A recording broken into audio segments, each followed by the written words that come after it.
Bonjour à toutes et à tous, vous écoutez Bonjour l'Inspi, le podcast des personnes qui ont choisi de faire ce qu'elles aiment. Ce sont des entrepreneurs, des artistes, des cadres ou salariés qui adorent leur métier. Chaque lundi, je reçois un nouvel invité qui nous raconte son histoire, les étapes de son parcours et ses inspirations. Je lui pose mes questions, puis on discute, sans filtre, autour d'un café. Je suis persuadée que ces rencontres peuvent vous apporter à vous aussi la dose d'inspiration et de motivation dont vous avez besoin. Si vous voulez soutenir le podcast, n'hésitez pas à vous abonner sur votre plateforme préférée et à laisser un avis 5 étoiles. Vous pouvez aussi suivre les coulisses du podcast sur le compte Instagram Bonjour l'Inspi_podcast. Merci beaucoup et bonne écoute.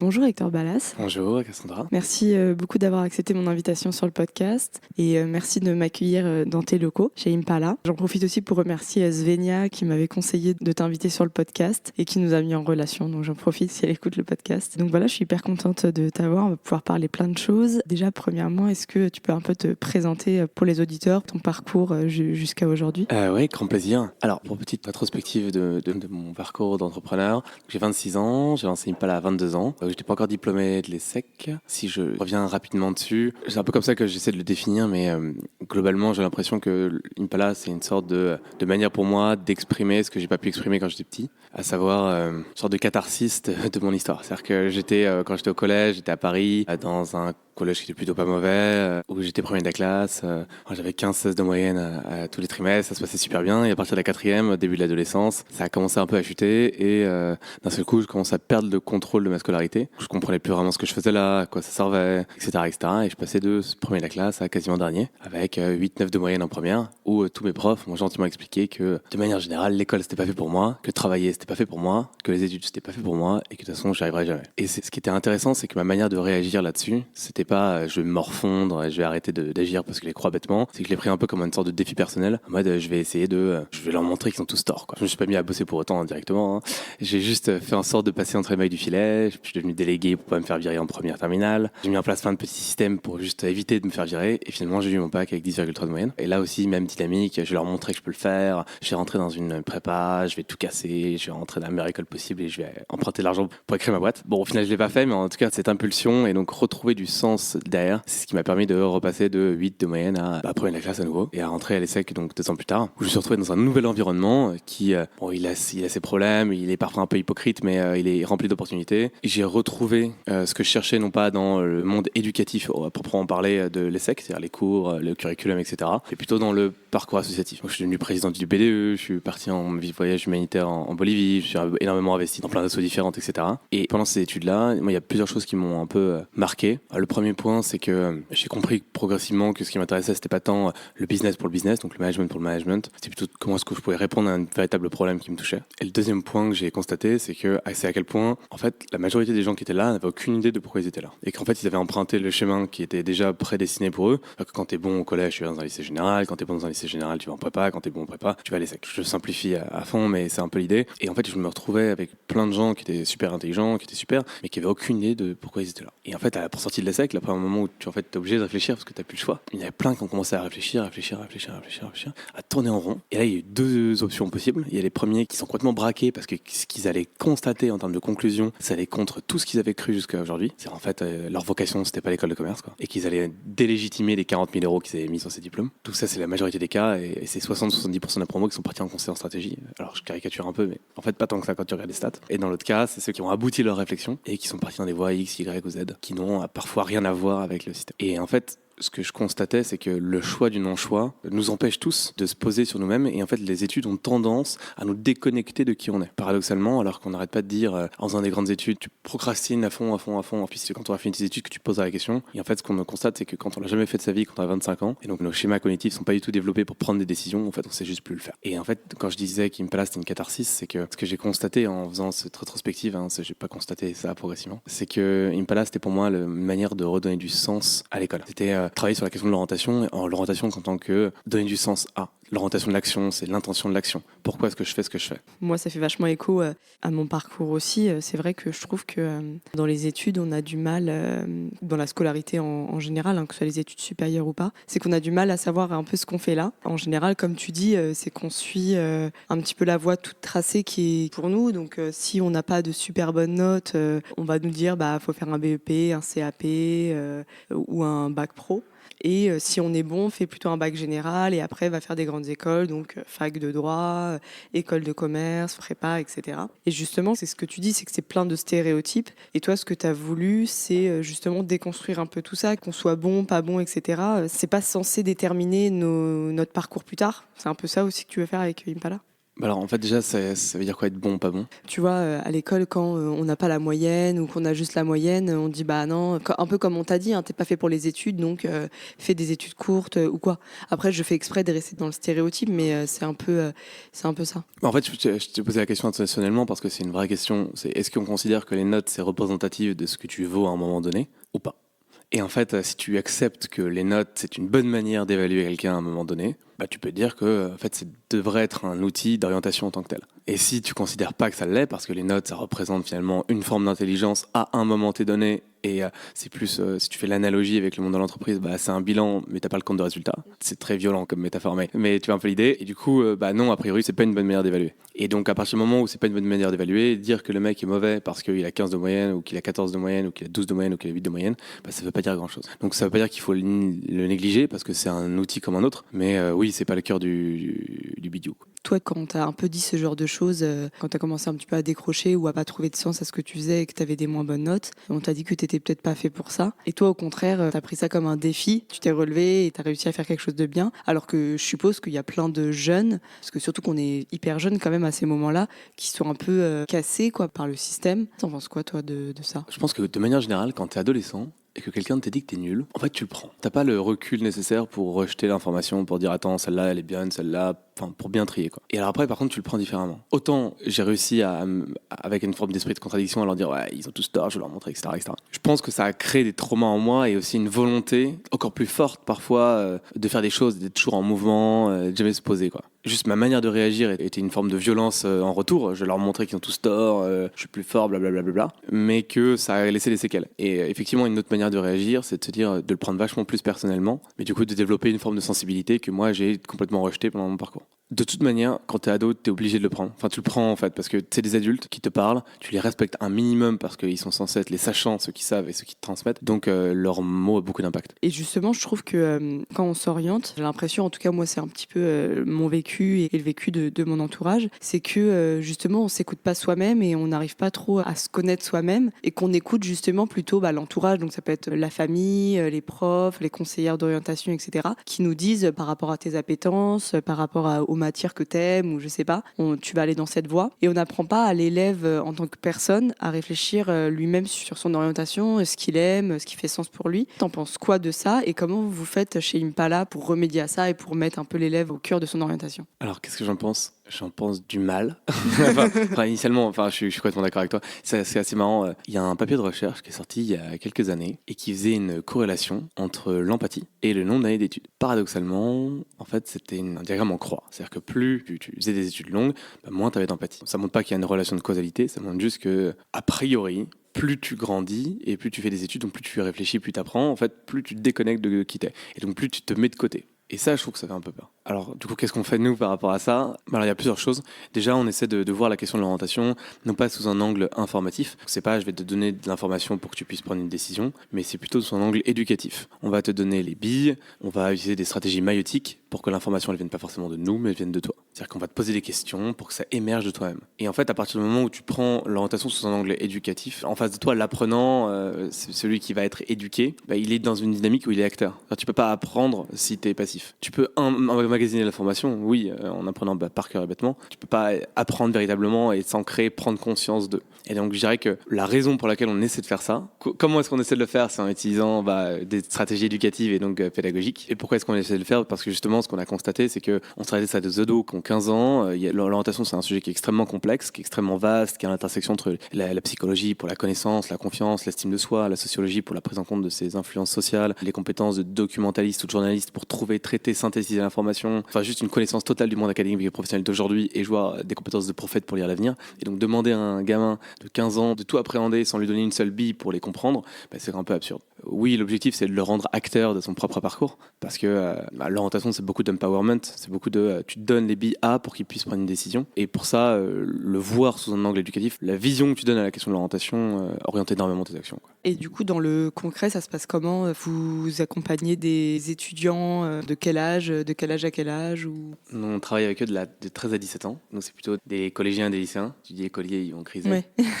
et comment est-ce qu'on fait ? En gros, on a créé des outils, donc on a créé un outil à destination justement des jeunes qui est en fait composé d'un ensemble de mini-jeux pédagogiques que le jeune va faire progressivement tout au long de son parcours de réflexion, donc idéalement de la 4e à la terminale. Et donc il va passer à travers un certain nombre de questionnements, de mini-jeux où il doit agir, il doit explorer, il doit investiguer, il doit faire son introspection, il doit se projeter, il doit construire, etc. Et au fil de ces jeux, il va mûrir sa réflexion, il va réfléchir à un certain nombre de sujets, il va prendre des décisions. Et de l'autre côté, il y a une interface à destination des profs et de l'ensemble des éducateurs, conseillers d'orientation, comme tu en parlais tout à l'heure, qui vont leur permettre d'accompagner individuellement les jeunes et justement parfois de jouer ce rôle un peu maïeutique pour faire émerger, accoucher une réponse. C'est plutôt, vous prenez le problème à l'envers, c'est ce que tu disais, c'est que j'ai l'impression que dans l'orientation standard, on n'apprend pas forcément à connaître l'élève, on apprend plus en quoi il est bon, justement dans ce qu'on disait tout à l'heure, dans les stéréotypes. T'es bon en maths, peut-être que tu peux aller faire médecine. Je sais pas, t'es bon en français, tu vas peut-être faire journaliste. Alors que vous, c'est plutôt aller voir ce que la personne est, ce qui la touche, ce qu'elle aime. Réfléchir vraiment à tout ça tout au long de son parcours, parce que forcément, je suppose que c'est pas figé dans le temps, parce que l'adolescent grandit. Et après, à partir de là, il y a des pistes qui peuvent s'ouvrir à lui. Pas comme on a, par exemple, si on va à la conseillère d'orientation ou sur l'ONICEP, etc. C'est hyper bien ce qu'ils font, mais c'est plus, on te donne quelques métiers, quelques fiches métiers pour t'expliquer un petit peu ce qui existe sur le marché. Et à toi de savoir si ça te correspond. Mais si avant t'as pas fait ce travail d'introspection, je trouve ça hyper compliqué. Donc toi, c'est ce que t'as remarqué un petit peu quand t'as voulu t'orienter ou quand t'as voulu t'attaquer à ce problème par rapport aux élèves, c'est que on n'apprenait pas forcément aux élèves à se connaître. Alors il y a de ça. Il y a beaucoup de ça, hein. Effectivement, si tu ne développes pas ta propre grille de lecture pour appréhender le monde qui t'entoure, comme tu as 15 ans et que tu n'as aucune expérience, a priori, du monde qui t'entoure en l'occurrence, tu peux pas le faire, quoi. Alors tu peux y aller au pif, ou par mimétisme, en reproduisant le schéma de tes parents, mais ouais, sinon effectivement c'est super compliqué. Je discutais avec un de mes potes il y a quelques mois là-dessus, et il me disait un truc assez intelligent. En fait, souvent on dit que l'orientation c'est trouver sa voie, c'est trouver un métier, c'est trouver une formation, et en fait, paradoxalement, j'ai essayé de me projeter. J'ai l'impression que j'aurais été heureux en tant que maçon. En fait, j'ai l'impression que peu importe le métier que j'avais choisi, mais en fait, j'aurais été bien. Et ce qui va complètement contre cette injonction, trouve ta voie, elle existe, va la chercher. Et en fait, ce qui sous-tend ce qu'elle a dit, c'est qu'en fait, c'est plus une posture, c'est plus une disposition d'esprit, une manière de voir les choses. À partir du moment où tu es positif vis-à-vis du monde qui t'entoure, vis-à-vis de toi-même, et tu dis, je trouverai des super opportunités partout, tu changes complètement de dynamique. Tu n'es plus là en train de chercher la perle rare qui se trouve dans le monde qui existe, tu es là en train de travailler sur toi. Alors c'est peut-être bête de dire ça, mais l'orientation, en fait, on se rend compte en travaillant avec des jeunes que oui, c'est une question d'introspection qui est fondamentale, mais que c'est aussi beaucoup de développement personnel, de se positiver vis-à-vis du monde qui s'entoure, et que peut-être que c'est finalement ça le cœur. Ouais, c'est hyper intéressant ce que tu dis, et ce qu'a dit ton pote du coup. C'est vrai, mais c'est aussi hyper compliqué parce que j'ai l'impression que justement quand on est étudiant, on nous dit il faut quand même que tu trouves ta voie, tu vas faire des études, potentiellement 5 ans d'études, voire plus, et ensuite tu vas travailler potentiellement dans le métier qui va déboucher pendant 40, 50 ans, je sais pas. Et donc en fait, je pense qu'on se met complètement la pression, c'est-à-dire qu'on se dit j'ai envie de trouver, j'ai pas envie de faire d'erreurs, j'ai envie d'être épanoui au boulot, j'ai envie de tout ça. Et en fait, on attend que ça vienne de l'extérieur et pas de l'intérieur. C'est un peu ce que tu dis, on attend que ça vienne des conditions de travail, de ce qu'on va faire dans notre travail. Mais si avant, on n'a pas fait un peu de développement personnel, on n'a pas décidé d'avoir la posture par rapport au métier, c'est hyper compliqué. Je trouve que la pression, elle est quand même encore là. Après, moi, ça fait quelques années que je suis sortie du monde éducatif. Est-ce que les élèves que vous rencontrez, parce que je sais que vous en rencontrez aussi pas mal, ils ont toujours cette pression de il faut que je trouve ma voie, il faut que je sais exactement exactement ce que je veux faire pour pas me tromper ou pas? Alors, il y a quand même encore beaucoup ce schéma-là. Alors déjà, si on regarde aujourd'hui comment ça fonctionne en France, l'orientation, tu as des jeunes qui sont au collège, qui sont au lycée, donc a priori, si ça se passe bien pour eux, ils avancent progressivement dans cette voie-là, et ils sont accompagnés par, on va dire, 2 ou 3 types d'acteurs. Le premier, c'est leurs parents, le deuxième, c'est leurs profs, et le troisième, c'est éventuellement un éducateur, un CPE, un conseiller d'orientation, etc. Mais malheureusement, c'est très rare. Dans le sens qu'il y a un conseiller d'orientation psychologue pour 1600 élèves. En gros, c'est surtout 2 types d'acteurs, leurs parents et les profs.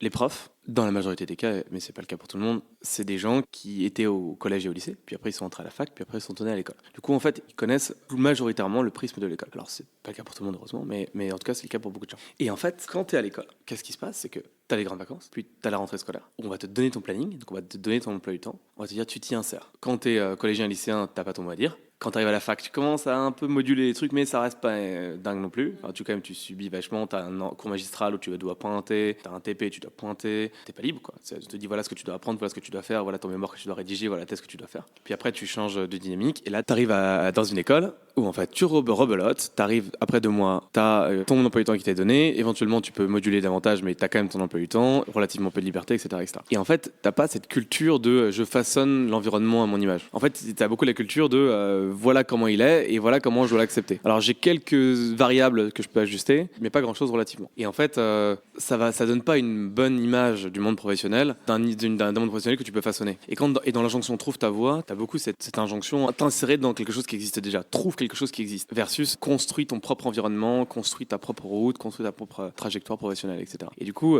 à la fois, oui, il y a une réalité du monde professionnel qui fait que de plus en plus, on a tendance à construire et à imaginer notre propre environnement, mais que paradoxalement, c'est pas si vrai. Parce que dans le collège et au lycée, ceux qui te parlent, c'est tes parents qui sont plus âgés, qui viennent d'une autre génération, et tes profs qui n'ont pas vécu autre chose que, a priori, cet environnement-là. Et du coup, tu penses qu'il faudrait donner plus de liberté aux élèves, étudiants, pour qu'ils apprennent peut-être à savoir ce qu'ils aiment, voir à quel cours ils vont aller ou quoi, ou on est trop jeune à ce moment-là? Ça dépend ce que tu appelles liberté, mais je pense qu'on peut imaginer plein d'autres manières d'être plus libre dans ses études. Par exemple, pourquoi pas, des trucs aussi bêtes que, moi j'adorerais un truc comme ça, genre à 10 ans, tu pars en stage de survie, quoi, pendant 2 semaines, et tu te débrouilles. Alors évidemment, il y a des manières de t'appeler, de te donner des coups de main si t'as vraiment un problème, mais on te surveille un minimum. Mais t'es vraiment laissé à toi-même, t'es autonome, t'es libre, tu te débrouilles, quoi. Et ça paraît complètement absurde parce que c'est pas du tout culturellement aujourd'hui accepté de faire ce genre de choses, mais en vrai, ça serait dingue, quoi. Et c'est juste que t'as un emploi du temps qui est ultra défini. Et donc même si on te laisse l'opportunité de faire plus d'options, ce qui est le cas au lycée actuellement, n'empêche que t'as quand même des horaires fixes à un moment donné où t'as une cloche qui sonne pour dire maintenant tu arrêtes de travailler, là tu reprends le travail. Enfin, c'est pas ça la liberté. C'est pas juste choisir des cours. C'est aussi, c'est un vrai travail de design, je pense, de l'ensemble de l'interface école à revoir complètement si tu as envie de mettre plus de liberté dans le parcours et donc d'installer les jeunes et plus autonome. Ouais, et dans ce que tu disais tout à l'heure par rapport à l'école de commerce, c'est que voilà, on a des règles, etc. On n'est pas forcément très libre. Et aussi, tu disais qu'il y avait quand même beaucoup de gens qui savaient pas trop ce qu'ils faisaient là. Déjà, toi, c'était ton cas ou pas? Alors non, pas du tout. Enfin, j'ai toujours su ce que je voulais faire. Quand j'étais tout petit, j'hésitais entre pompier et inventer le médicament pour pas mourir. Puis après, je voulais devenir astrophysicien. Donc j'ai fait mon stage de 3e à l'Institut d'astrophysique de Paris. Puis après, j'ai hésité entre astrophysique et entrepreneur. Et finalement, j'ai choisi entrepreneur. Mais non, j'ai jamais hésité. Tu savais que tu voulais monter quelque chose, créer ta boîte. Et puis même quand je savais pas, je trouvais quelque chose. Je me suis jamais retrouvé dans une situation où j'étais complètement paumé, quoi. À chaque fois, c'est peut-être aussi un réflexe de protection, peut-être, hein, mais à chaque fois que je me cherchais, je me trouvais immédiatement. Alors ça voulait pas dire que j'étais braqué et que ça me menait pas à réfléchir plus, puisque je trouvais quelque chose et ensuite je cherchais par rapport à ce truc, plutôt que de chercher et aboutir à quelque chose éventuellement, peut-être. Et du coup, comment tu faisais ça? Est-ce que c'est une qualité peut-être à toi d'être optimiste et d'essayer de te lancer, d'aller voir ce que ça donne plutôt que d'être trop dans la réflexion introspective à justement tourner en rond? Tu penses que ça vient d'où d'avoir trouvé les clés tout de suite et les réponses un peu à tes questions? Parce que c'est pas si simple. Je vois plein de gens, ils mettent des années, voire ils arrivent jamais à trouver ce qu'ils veulent faire, quoi. Je pense que c'est la curiosité, peut-être un peu de bêtise aussi. C'est bête, mais du coup, je vois pas du tout les risques au départ. La première chose que je vois, c'est les opportunités. Et du coup, quand tu vois que les opportunités, tu dis que tout est cool, quoi. Et tu choisis un truc, tu le creuses un peu et il est de plus en plus cool. Et c'est bête, mais t'as dû le remarquer. Dire que j'aime pas l'histoire, en général, c'est pas vrai. En général, c'est juste que tu sais pas ce que c'est. Et que c'est très rare que quand tu creuses un sujet, tu l'aimes vraiment pas. Et je pense que c'est assez vrai. C'est-à-dire que, et du coup, j'étais assez curieux sur pas mal de points. Il y en a un qui m'excitait plus particulièrement, qui était en l'occurrence l'astronomie et l'astrophysique. Je le creusais et je trouvais ça top, quoi. Et du coup, je le creusais jusqu'au moment où je me disais, putain, j'en ferais bien mon projet. Et l'entrepreneuriat, c'est peut-être plus en prenant un peu de recul sur l'ensemble. C'est peut-être moins un quoi qu'un comment. L'entrepreneuriat, c'est comment est-ce que tu as envie de construire l'ensemble, comment est-ce que tu as envie d'agir sur la société. Mais l'entrepreneuriat, c'est pas un métier en soi, tu vois. Là, aujourd'hui, être dans l'éducation, en l'occurrence dans l'orientation, ça, c'est éventuellement mon quoi. Mon pourquoi, c'est accompagner les jeunes pour qu'ils soient plus acteurs de leur parcours. Et le comment, c'est l'entrepreneuriat. Et du coup, de base, pourquoi ton comment ça a été l'entrepreneuriat assez jeune? Qu'est-ce qui te donnait envie dans l'entrepreneuriat? Je pense que le fait aussi que je sois pas très bon au lycée, au collège, ça fait que j'ai eu un rejet de l'autorité. Et dans quel métier t'as vraiment ce rejet de l'autorité absolue, ou quasi absolue? C'est dans l'entrepreneuriat. C'est toi qui crée tes propres règles de vie. Et c'est ensuite à toi d'y adhérer ou pas. Et t'arrives quand même à te mettre un cadre, ou ça c'est ce que t'apprends au fur et à mesure? Parce que justement, quand t'as pas de cadre ou pas de règles, tu peux aussi aller à l'inverse et faire un peu n'importe quoi. Toi, t'as réussi. Je pense que l'entrepreneuriat, c'est pas ne pas avoir de cadre, c'est se poser son propre cadre. Et ouais, j'ai l'impression que j'y arrive de mieux en mieux en tout cas, et que ça me plaît bien, parce que quand tu poses un cadre, il y a une forme d'engagement derrière à le respecter, et j'aime bien ça. C'est assez impressionnant dans le sens où t'avais quand même 22 ans, c'est ça, quand t'as créé Impala. Donc t'étais même pas encore diplômé. On est quand même super jeune. T'as réussi directement à justement toi-même te mettre un cadre avec potentiellement l'équipe avec laquelle t'étais, et vous avez réussi à avancer comme ça. Après, c'était pas ma première expérience où je me posais moi-même mon cadre. C'est-à-dire que quand j'étais en prépa, du coup, j'étais pas dans une très bonne prépa. Les devoirs qu'on me donnait, la manière qu'on m'imposait d'appréhender les cours et la connaissance que je devais apprendre, c'était pas celle qui me convenait. Donc j'ai recréé mon propre cadre. J'ai itéré jusqu'à trouver les bonnes méthodes pédagogiques pour apprendre. Quand j'étais à l'ESSEC, dans les assos que j'avais, c'était moi qui m'imposais mes propres cadres de travail. Quand j'étais président du BDE, c'est moi qui ai trouvé le cadre que je voulais, et j'ai vachement itéré dessus. Je me suis vachement amélioré là-dessus. Ça n'a jamais été mon problème de trouver de la motivation pour travailler et de m'imposer un cadre de travail. Et comme je fais peu cette distinction vie perso, vie pro, parce que pour moi tout est mêlé, j'ai pas de problème à bosser un soir, un week-end, et au contraire ça me motive plus que ça ne me paralyse. Parce que tu as trouvé aussi quelque chose qui te plaît et qui fait sens pour toi. C'est aussi pour ça, c'est différent quand forcément tu fais un truc qui te plaît moins, et en par là c'est aussi ton bébé, quoi. Et du coup après, l'orientation, c'est venu en réfléchissant à quel type de boîte tu voulais faire, quel problème toi t'avais potentiellement rencontré. Ce que tu disais tout à l'heure, c'est que ça a été deux choses. Ça a été déjà une réaction un petit peu à ce que tu avais vécu, et aussi un sens que tu voulais donner à ta vie et à ton parcours. Pourquoi tu t'es penché sur l'orientation? Est-ce que ça a été ton premier test dans l'entrepreneuriat? Comment t'en es arrivé là? Donc non, en fait, c'est pas mon premier test. En vrai, c'est mon, 10, 15e. Alors, ça peut dire que c'était que des boîtes initialement, mais j'avais essayé de relancer l'asso d'alumni de mon lycée. J'avais organisé justement un week-end de survie dans une forêt c'était trop drôle. C'était plus un week-end entre potes qu'un week-end de survie in fine. Mais c'était trop drôle. On avait laissé lancer une app avec un pote quand j'avais 20 ans. Même quand j'étais au lycée, j'ai essayé de revendre des trucs. Je me souviens que j'avais fait une sorte de commerce de lavande qui avait pas du tout marché quand j'étais parti en vacances. Enfin, je sais pas, genre, j'avais fait lancer pas mal de petits trucs comme ça. Et puis même à la fin de mes études, j'ai essayé de lancer un premier truc lors d'un sorte de programme d'entrepreneuriat à Berkeley qui a fait un fail magnifique et magistral. Puis après, Impala, il y a même deux phases. Tu vois, il y a une première phase où on s'est quand même énormément cherché. On a trouvé un modèle qui était fumeux dans une équipe qui n'était pas complémentaire. Enfin bref, du coup, ça a capoté. Et finalement, c'est ce dernier modèle-là qui marche beaucoup mieux. Donc non, c'est pas du tout ma première expérience. Je me suis cassé la gueule 12 fois avant de me relever là-dessus. Et je me casse encore régulièrement la gueule, mais pas suffisamment pour mourir. Après, j'ai l'impression que c'est aussi le propre de l'entrepreneuriat, et c'est aussi ce que l'entrepreneuriat t'apprend. C'est que, oui, tu vas te casser la gueule, tu vas te casser les dents, potentiellement, il y a des choses qui vont pas marcher, mais on se relève et on fait autrement, et ça apprend aussi à apprendre tout ça et peut-être à avoir moins peur de l'échec. T'en penses quoi de ça? Est-ce que... Ce serait une bonne question. Est-ce que c'est parce qu'on entreprend qu'on a moins peur de l'échec, ou est-ce que c'est parce qu'on a moins peur de l'échec qu'on entreprend? Je sais pas du tout. Toi, t'as jamais eu peur? C'est ce que tu disais, que toi, tu voyais pas trop les difficultés, tu voyais que les opportunités. Alors, ça veut pas dire que j'ai pas peur. Ça veut juste dire que la peur n'est pas un frein. Je pense que les gens qui n'ont pas peur, c'est ceux qui ont tendance à faire n'importe quoi. Enfin, c'est comme le mec qui ressent rien, qui est jamais amoureux, et il aura vachement de mal à s'engager. Je dis pas que j'ai pas peur, j'ai juste que je le prends moins en compte. Et t'apprends à vivre avec et en faire justement peut-être un booster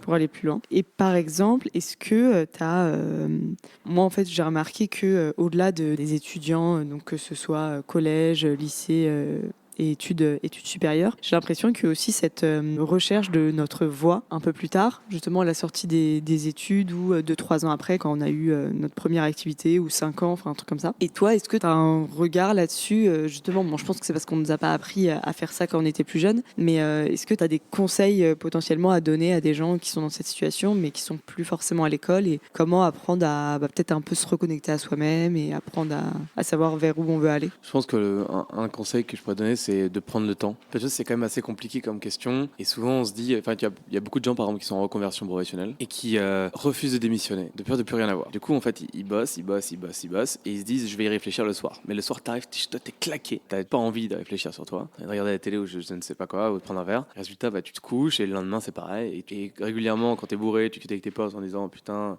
mais je sais pas ce que je veux faire, je m'emmerde trop dans mon taf et tout. Et le problème, c'est que tu prends pas le temps de la réflexion pour trouver une solution. Et je pense que c'est important de sanctuariser des moments où en fait tu réfléchis à ça, quoi. Tu lâches ton portable, on s'en fout. Soit tu vas dans les bois tout seul, soit tu demandes à ton meilleur ami de t'accompagner et vous discutez. Et ça, je pense que c'est un super catalyseur de réflexion. Ça, je dirais que c'est un bon point, ça. Et deuxième chose, c'est ce que je réponds à certaines personnes que je rencontre. Et c'était une phrase de Jacques Chirac d'ailleurs. Attends, c'est marrant ça.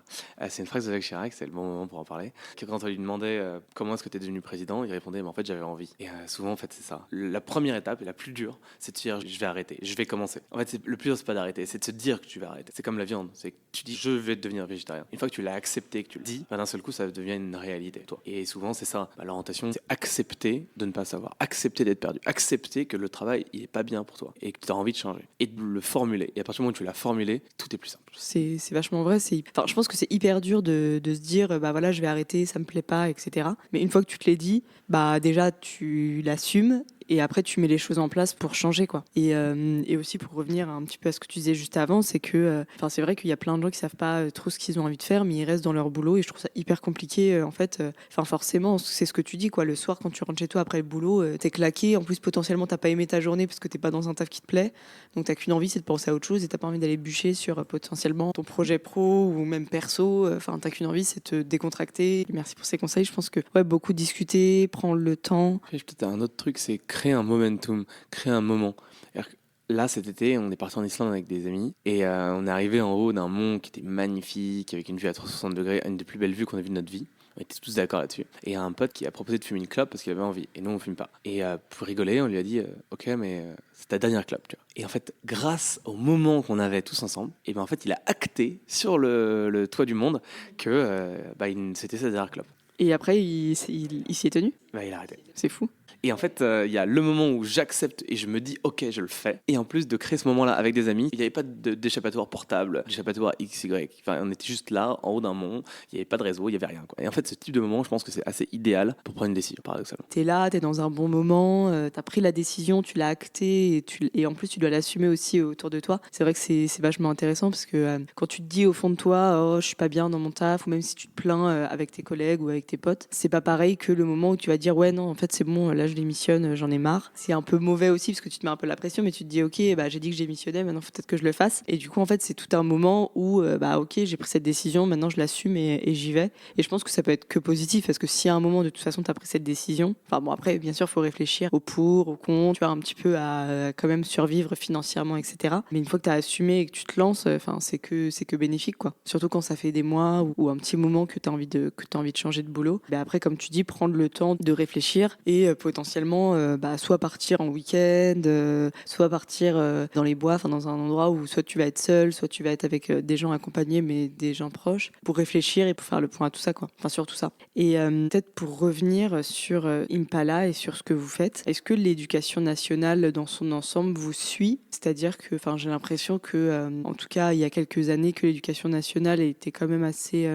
pas lente, mais pour adopter ou appliquer des nouvelles formes d'apprentissage, des nouvelles formes d'orientation, etc.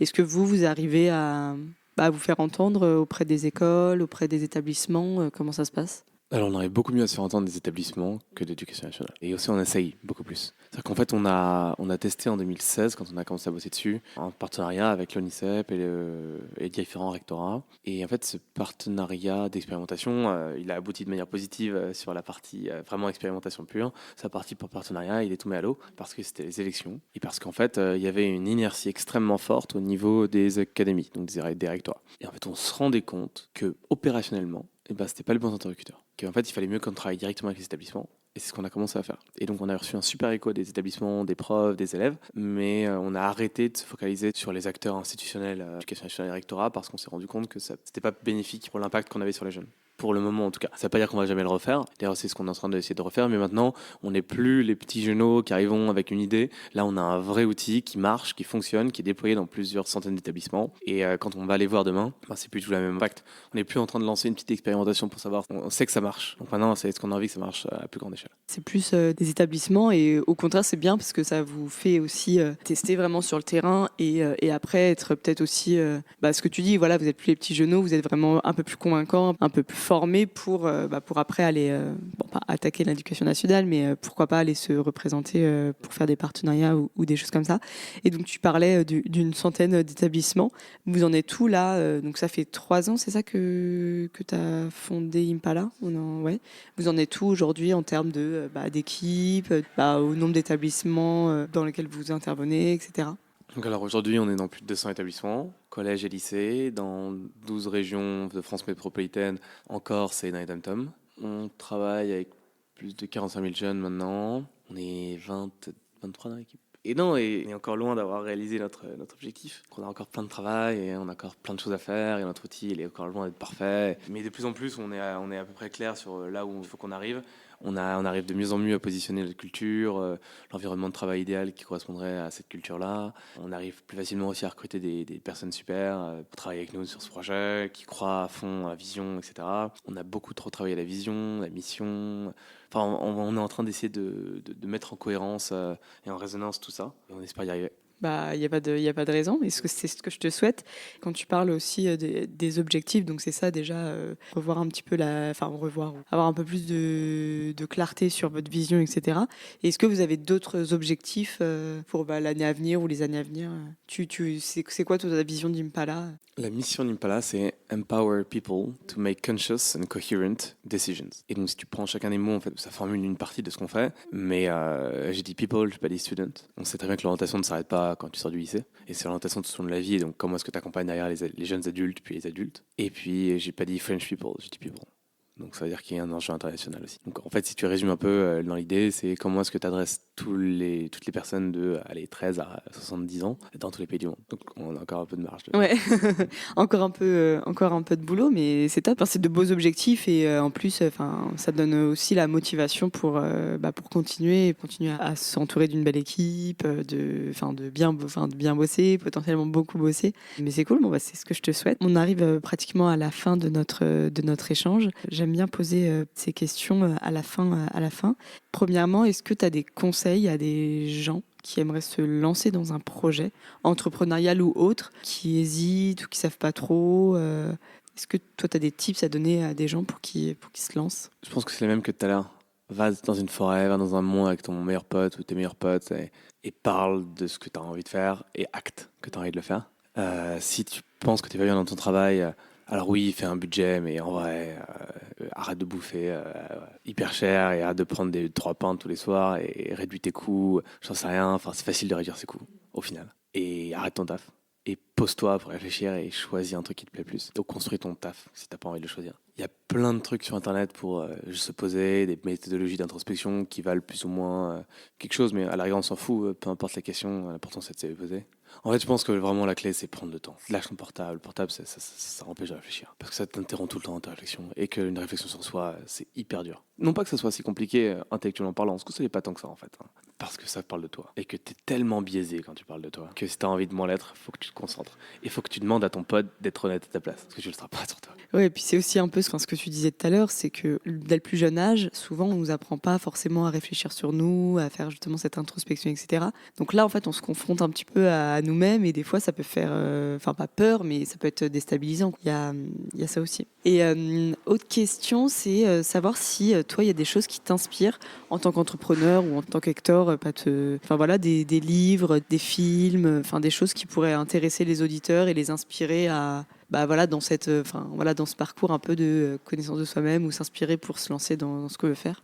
Oui, il y a une chose qui m'inspire beaucoup, c'est One Piece. Donc c'est un manga. Bon, déjà, au-delà du fait que ça soit le manga le plus dingue, avec une histoire, un scénario qui est absolument extraordinaire dans un monde hyper bien construit. En fait, il y a des valeurs sous-jacentes à ça qui sont des valeurs très absolues de fraternité, de brotherhood. C'est ce que je trouve absolument génial. Et moi, il y a un concept que j'aime beaucoup, et c'est comme ça que je vois un peu l'entrepreneuriat, c'est le concept de frère d'armes, brother in arms. Tu vois. Pour moi, c'est exactement ça. C'est-à-dire comment est-ce que en fait, tu te projettes non pas dans un monde professionnel qui est déconnecté de une vie personnelle, et donc de 8h à 16h ou 18h, bah, tu travailles et après tu arrêtes. Bah, c'est comment est-ce que tu arrives à interconnecter les deux en voyant une sorte d'aventure. Alors, bah, la fidélité de la vie, c'est une poursuite, c'est une aventure, c'est quelque chose comme ça, quoi. Et du coup, ce qui m'inspire, c'est, je sais pas, n'importe quelle personne qui croit profondément en ses valeurs, qui croit qui a des convictions extrêmement fortes et qui ose les réaliser, bah, ça m'inspire beaucoup. C'est papier ou c'est enfin, vidéo? C'est les deux. C'est les deux? Il y a les deux maintenant? Il me semblait que c'était juste une... Enfin, je sais pas d'ailleurs si on appelle ça BD, non, on appelle ça manga. Et pour finir, si les auditeurs ont envie d'en savoir plus sur toi ou de te contacter,